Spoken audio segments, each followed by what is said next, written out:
J'ai vu Marty Suprême en avant-première au Grand Rex et je vais vous dire ce que j'en ai pensé. Et écoutez, c'est effectivement un très bon film, mais c'est pas un 5 sur 5 non plus, je m'explique. Déjà, c'est le meilleur rôle de Timothée Chalamet à ce jour et nul doute qu'il va rafler l'Oscar, en tout cas il le mériterait totalement. Il embrasse totalement son personnage qui est ultra détestable, c'est vraiment un petit con ultra culotté, égoïste, autocentré, qui ne recule devant rien, qui n'a pas froid aux yeux et ça, il l'interprète à merveille, vraiment il n'y a rien à dire. Je l'ai détesté, mais en même temps, j'étais quand même un peu attaché à ce mec qui veut vivre son rêve américain et qui est à un âge où vraiment il ose tout, mais il enchaîne galère sur galère. Et ça, c'est mon deuxième point. C'est du Safdie pure souche dans la réalisation. On retrouve ce côté très oppressant et irrespirable qu'on avait déjà avec Good Time ou Uncut Gems. Ça s'arrête jamais de parler, de crier. Il se passe toujours quelque chose. Il y a une effervescence assez malsaine et angoissante qui s'en dégage dans un New York écarté des strass et des paillettes. Donc pour moi, de ce côté-là, c'est réussi aussi. La BO du film, signée Daniel Lopatin, elle est superbe, vraiment, elle colle totalement à l'ambiance du film. Après, j'ai quand même quelques réserves, notamment sur les personnages féminins que je trouve très mal écrits, qui sont toujours en position de victime ou d'infériorité par rapport au personnage de Marty, mais d'un autre côté, c'est voulu parce que son personnage est comme ça. On leur fait subir énormément de choses et on les rabaisse toujours à une condition qui est un peu dépassée, je trouve. Que ce soit le personnage de Gwyneth Paltrow ou celui d'Odessa Adzayon, qui sont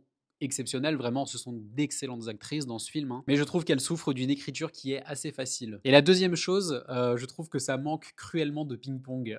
Alors oui, on voit des matchs, on voit des tournois qui sont d'ailleurs très bien mis en scène, mais j'aurais aimé en voir davantage. En fait, tout le côté sportif et ping-pong, il est un peu mis de côté par justement cette volonté du personnage principal de devenir le meilleur joueur de ping-pong, mais sur un côté beaucoup plus personnel que sur un côté de performance sportive. Tout le côté sportif, il est un peu annihilé par les galères que va subir le personnage de Marty, qui certes sont liées à son objectif, mais qui délaissent un peu le côté plus spectaculaire qu'auraient pu être les parties de ping-pong. Mais c'est aussi un parti pris intéressant parce qu'on sort du schéma traditionnel du mec qui veut vivre son rêve américain et qui, à force de travail, finit par y arriver, ce qu'on retrouve souvent dans des films de ce genre. Là, c'est pas le cas, donc ça apporte aussi une touche d'originalité, mais j'avoue que j'aurais quand même aimé voir beaucoup plus de tournois de ping-pong. En tout cas, Marty Suprême, ça reste un très bon film. Je vous invite vraiment à aller le voir quand il sortira, à savoir le 18 février au cinéma. Je remercie encore une fois Allociné et le club Allociné de m'avoir invité à cette avant-première. Dites-moi dans les commentaires si vous avez hâte de voir ce film.